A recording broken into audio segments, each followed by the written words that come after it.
time to grab your broomsticks and sweep out the trash. The Dolphins in Week 15 amidst a slew of injuries, reminding us all that this is not merely just the same old Dolphins.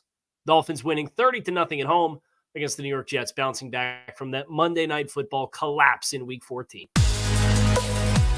You are Locked On Dolphins, your daily Miami Dolphins podcast, part of the Locked On Podcast Network, your team every day. All right, Miami. Welcome to another episode of Locked On Dolphins. It's your team every day here on the Locked On Network. I'm your host, Kyle Krabs, a lifelong Miami Dolphins fan, host of Locked On Dolphins, co-host of Locked On NFL Scouting. You can find our shows on YouTube or wherever you listen to your favorite podcast. Tip of the cap to our everydayers, because it is your team every day here on the Locked On Network. Today's episode of Locked On Dolphins is brought to you by LinkedIn. LinkedIn Jobs helps you find the qualified candidates that you want to talk to faster. Post your job for free at linkedin.com/LockedOnNFL. That's linkedin.com/LockedOnNFL to post your job for free. Terms and conditions apply. Welcome back to Club Dub. The Dolphins have played 14 games. The Dolphins are 4-10. The Dolphins with the sweep of their second AFC East opponent on the season, sweeping the New York Jets. And alas, a collective sigh of relief, I think, is the first place that my mind goes when I think about this football game. And obviously, Jalen Phillips with the torn Achilles, Jerome Baker on injured reserve. You think about the interior offensive line with Connor Williams with the torn ACL suffered last week, and Isaiah Wynn, who you lost against Philadelphia earlier in the season. And then, oh, by the way, on top of that, Tyreek Hill goes through this whole pregame process. He's going to make the decision. He's out there running routes. He looks really good. Soul Runner posts a graphic with Cheetah on it versus Sauce Gardner. We've seen him in 101 on Fortnite. What about on the gridiron? Everybody's going crazy.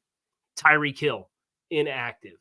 Javon Holland, last you saw him against the Jets, he had the Hail Mary pick six, couple of sore knees, 2 sprained MCLs he revealed this week. Thought you'd get him back based on the inactives or based on the elevations from the practice squad. Javon Holland, inactive. Xavier Howard out there before the game, going through his pregame process after suffering a hip injury against Tennessee. Inactive for the game. Robert Hunt working through his second issue with a hamstring this season. He doesn't play. You just had this laundry list of players that for the Dolphins, you're looking at 10 out of your primary 22 starters at one point in the season weren't suiting up for this football game. And I would be lying if I said I too was not anxious and nervous going into this football game, because the Jets had just had a big momentum win last week. You hear the buzz about Aaron Rodgers going to be cleared to play, cleared for contact. Next week, if the Jets stay alive and stave off playoff elimination, are they going to be motivated to play the game? Deshaun Elliott's in concussion protocol, so you don't have either safety. You're missing Xavier Howard on the back end, so you're missing 60% of your starting secondary in the nickel. You're missing your best pass rusher. You're missing your green dot player at linebacker. You're missing your entire interior trio on the offensive line against Quinn Williams and company. Like, yeah, there's a lot of storylines going in, especially after a December loss that was a crushing defeat.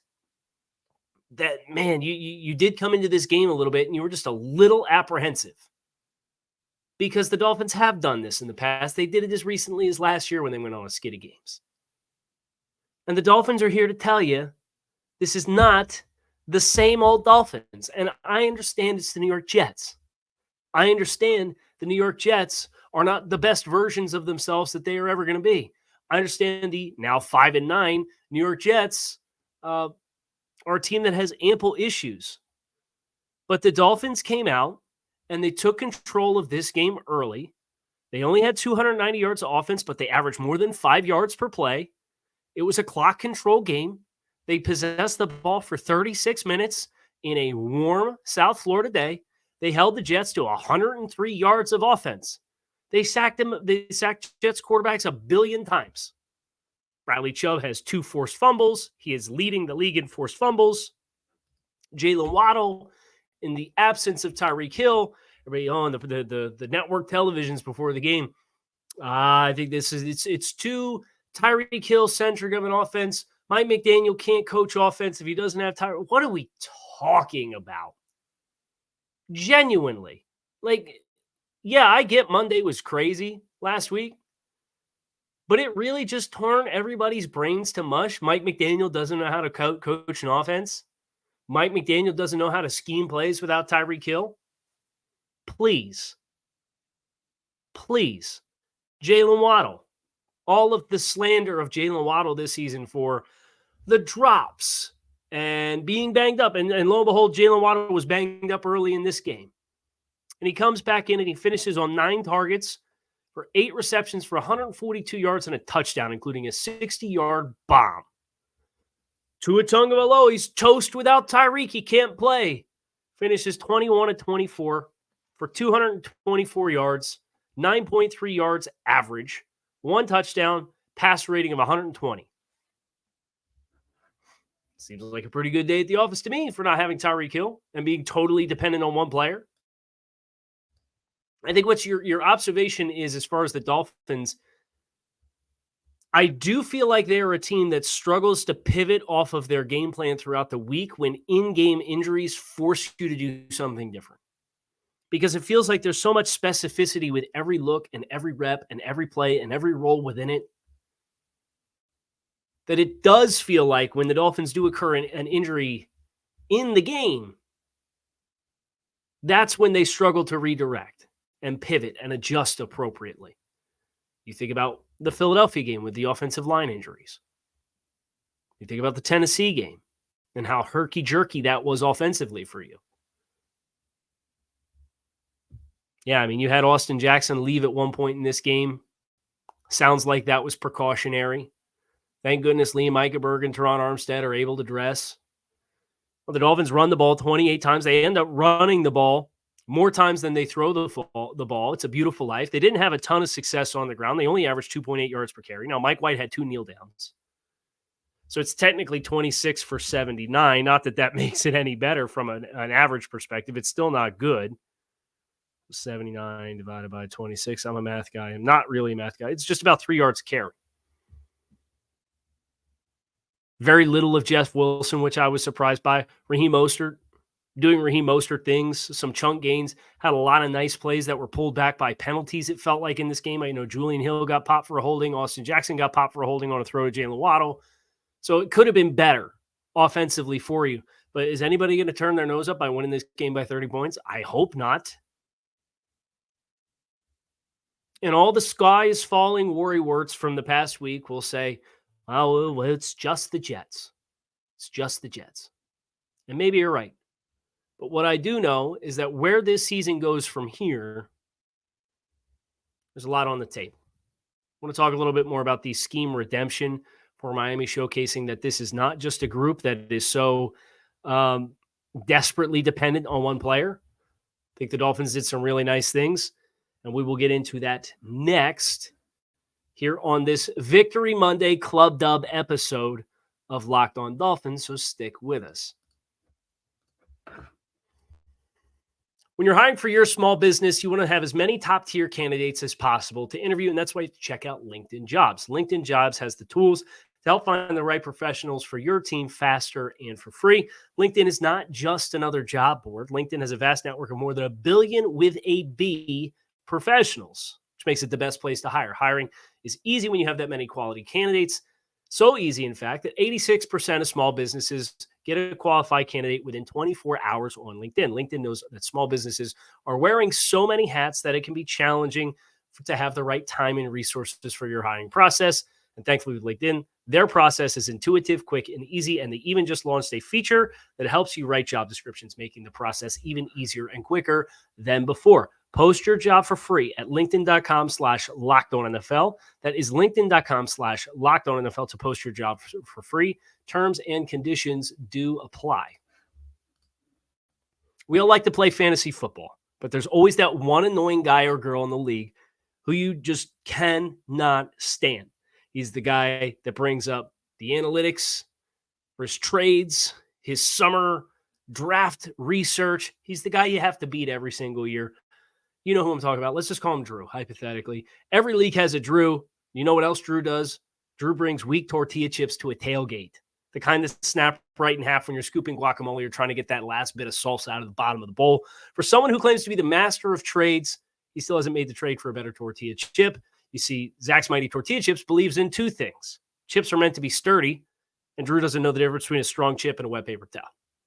Their chips are cut from whole tortillas the authentic way, the right way, to give them the strength to lift the heftiest dips, and are fried to a corny crisp suitable for any dip at any tailgate. So this football season, don't be a Drew. Choose Zach's Mighty Tortilla Chips, available at all Publix locations in the deli section.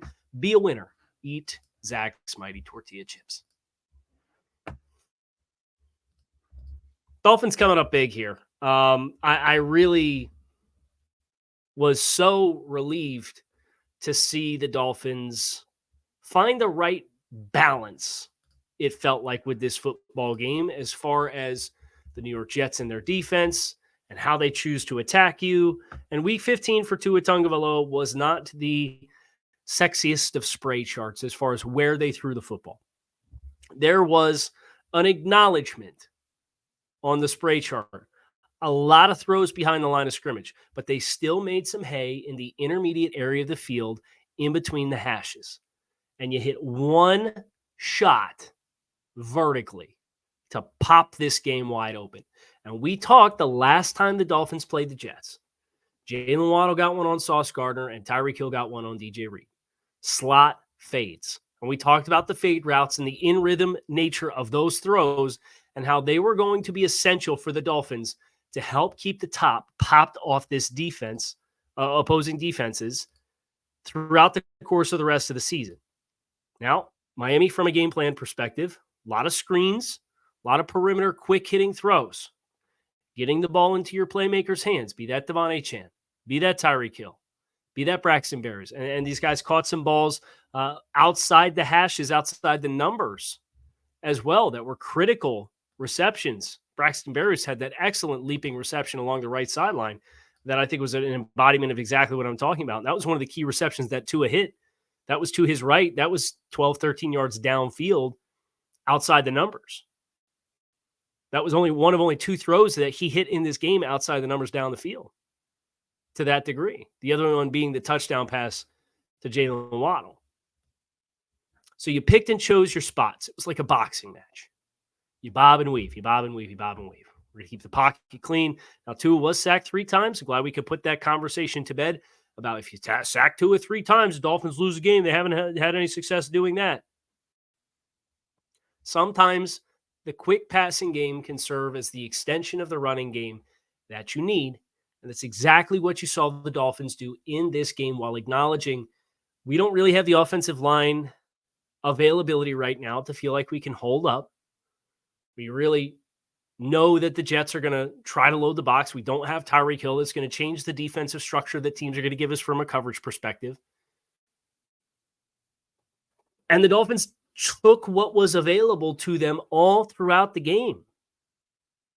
I thought Tua Tagovailoa was judicious with the football. We did have one near miss on a throw over the middle to Cedric Wilson that probably would have been broken up even if the defender had a better shot to catch the football. Very unaggressive as far as targets into tight window throws in accordance to next-gen stats. The aggressiveness percentage, Will Levis this week, 30% of his targets on 26 attempts were in tight windows. Aiden O'Connell, 26%. Nick Mullins, 24%. Joe Flacco, 20%. Bailey Zappi, Trevor Siemian, 19%. Russell Wilson, 19%. Tua Tagovailoa, 8%.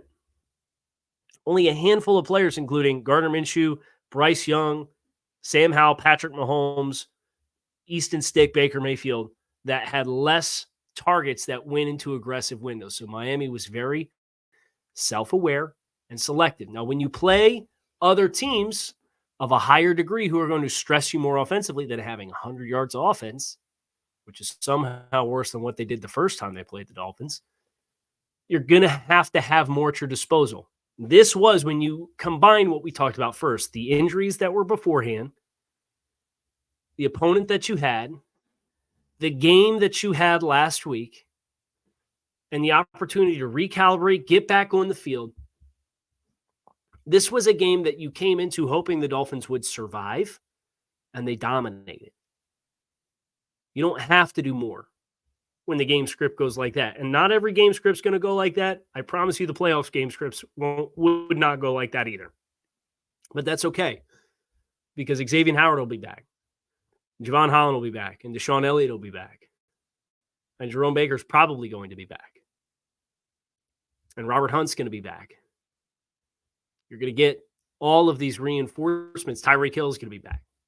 Casually, 6 significant players, each of which respectively changes how you can play defensively or offensively.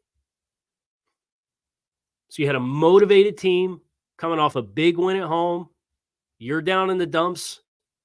And instead of folding, you punch them in the mouth. You punch the bullies in the mouth. And that's, for last I checked, the 85 Bears didn't give up a whole lot of 30-point games. The Dolphins got to them against this Jets defense, but I digress. That's neither here nor there. You did it without your best weapon offensively. You did it arguably without your second best offensive lineman that you have left at your disposal right now, Robert Hunt. I couldn't be more happy with the way that the Dolphins rebounded from their performance late in the game against Tennessee. I will say it does make what happened against Tennessee sting a little bit more too, because you're now coming out of this week. You could have been 11-3, which, regardless of what happens with Baltimore tonight, it's Sunday night against the Jacksonville Jaguars. It could have put you, regardless, the game out in front of the entire field in the AFC with 3 games left to play. Or it you could have been tied, where if Baltimore wins tonight, you're a game behind them, even though you still play them head-to-head. And it makes your magic number for this Division 1. Now, as I'm recording this, there's 10 minutes left in the third quarter. The Bills are up 18 points on Dallas at home. Now, that sets the stage for Dallas. If they get punched in the mouth, and then they got to travel to South Florida, and Miami gets some of these guys back that we've been talking about, you get pretty excited about what a win can look like. Had you beat Tennessee, that's a division clinching win. You don't have that now. You need Buffalo to lose because the magic number's 2. So if Buffalo wins tonight, the clinching scenarios are as such. You win 2 of the next 3 games, or you win the last one. That's it. Unless the Bills do you a favor somewhere and drop one along the way. They play the Chargers and the Pats between now and then once they finish with Dallas. Dolphins held up their end of the bargain tonight, or today, or yesterday, depending on when you're listening. But the redemption comes surpassing last year's win total in Week 15, putting yourself in a position to effectively clinch a playoff spot. They're at now 95% in a vacuum, regardless of any other outcome for any other team. If they finish 10-7 with the amount of wins that they have right now, you're almost guaranteed a playoff spot. The Dolphins will probably have some playoff clinching scenarios next week. I would imagine that they will, because this wild card race is still looking pretty crowded. But Miami at 10 is a great place to be with 3 to play. Now, from here, the Dolphins have a chance to slam the door shut on this division, which would be easier had you not tripped up last week, but you did. They did what they needed to do to alleviate concerns about what that looks like. They get a chance to get back on the horse against Dallas next. Now, we have some historical context for this Dolphins performance that we're going to talk about to bring this Victory Monday episode of Locked On Dolphins to close, so stick with us. The weather outside may be cooling down, but the NFL deals stay hot over on FanDuel. Right now, new customers can get $150 in bonus bets with any winning $5 money line bet. That's $150 if your team wins. You've been thinking about joining FanDuel. There's no better time to get in on the action than right now. The app is super easy to use. There's a wide range of betting options that include spreads, player props, over-unders, and more. So visit FanDuel.com/lockedon and kick off the NFL season. FanDuel, official partner of the NFL. So the Dolphins in Club Dub. And some of these numbers are going to come courtesy of the Miami Dolphins communications department that help put this performance individually and otherwise in proper perspective. So just be aware that a lot of these numbers that are going to get thrown at you here, some of which are kind of eye-opening, are courtesy of the Dolphins communications department. The Dolphins did not allow rushing first down today for the first time since September 24th, 2017. It's only the 9th time in team history that has happened. The last time that it happened in September 2017, it also happened against ... the Jets. The Dolphins have won 13 of their last 16 games against the New York Jets. It was tied for the 4th fewest yards total by the Jets in any game in their franchise history. 103 yards of offense. 103 yards of offense is the second lowest amount of yards that the Dolphins defense has allowed to an opponent in franchise history, behind only the 1973 team against the Buffalo Bills in that stretch of games where the Dolphins won every game against the Buffalo Bills for a decade, 20 straight games. That 73 defense is the only one that gave up less yards in a game than the Dolphins did today.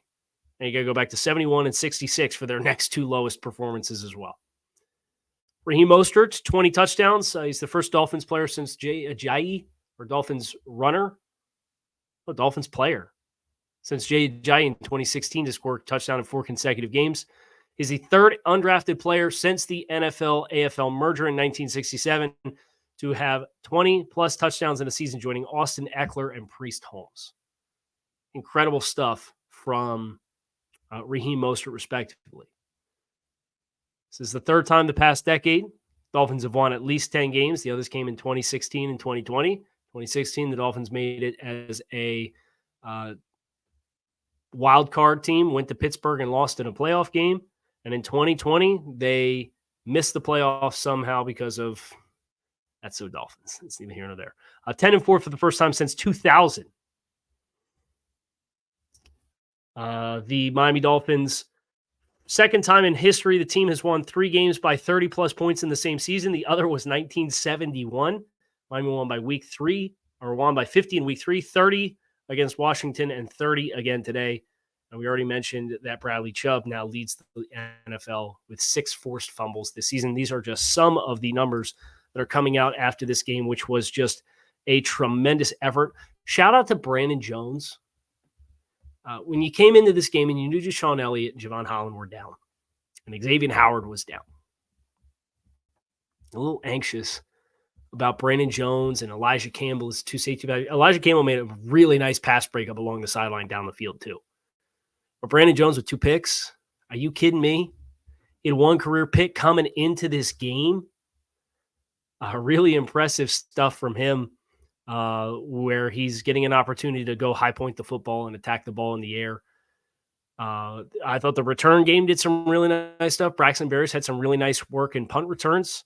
He averaged over 13 yards of return on 4 returns in this game. The sack effort in general, Jets quarterbacks were sacked 6 times, lost 56 yards. So the Jets had 37 pass attempts and finished with 80 net passing yards in this contest. There was one point at the end of the first half, the Jets were averaging like 0.1 yards per play. Just astronomical stuff. Astronomical effort. And Jets players after the game spent quite a bit of time talking about how the Jets were out-schemed and out-efforted by the Miami Dolphins. It won't be like this every week. Guaranteed. I could guarantee you that.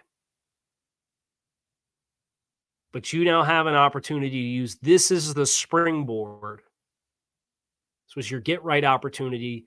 You didn't survive it. You aced it with flying colors. As complete of a victory as the Dolphins have played this season, and they did it without half of their best 11 from either side of the football from the beginning of the season. So put some of these, quite frankly, stupid narratives to bed. Mike McDaniel can't call an offense without Tyreek Hill. The lack of proper perspective on what the heck is going on with Tua Tagovailoa as a football player without Tyreek Hill merchant, all that stuff. Stop. Please. Dolphins fans, relax. Guys talked crazy all week. Dolphins are going to lose out. Fire Mike McDaniel, Chris Greer, the end of the season, restart. Like, we all went through some stuff. And I'm sitting here reading it, trying not to take part in it, trying not to open up my mouth. Was I a little anxious before the game? Yeah. But not like that. And the Dolphins showed us why this is a team that you should still feel plenty optimistic about, even amidst the challenges that they faced out of that game against Tennessee. Do you lament the missed opportunity? As a fan, yes. As a team, you can't. You got Dallas next. Dallas now down 21 points to Buffalo with 2 minutes left in the third quarter as I'm recording this. They're getting their teeth kicked in. You certainly would like to think if Buffalo can bring the wood to Dallas like this, Miami can get up for this football game, get some talent back, and Miami can make a real nice run at trying to collect themselves win number 11 next week against Dallas. We will be there for the build-up to the game. We're going to break down the tape here the next couple of days here on Locked On Dolphins. So keep it locked in right here on Locked On Dolphins because it is your team every day. I'm Kyle Krabs. I appreciate you guys checking out the show. You can find us on YouTube or wherever you listen to your favorite podcast. Make yourselves cozy. We're back in Club Dub. The Dolphins 10-4, leading the AFC East. 3 games left to play. It's exciting times for the Miami Dolphins. Keep it locked in right here on Locked On Dolphins. I'll see you soon.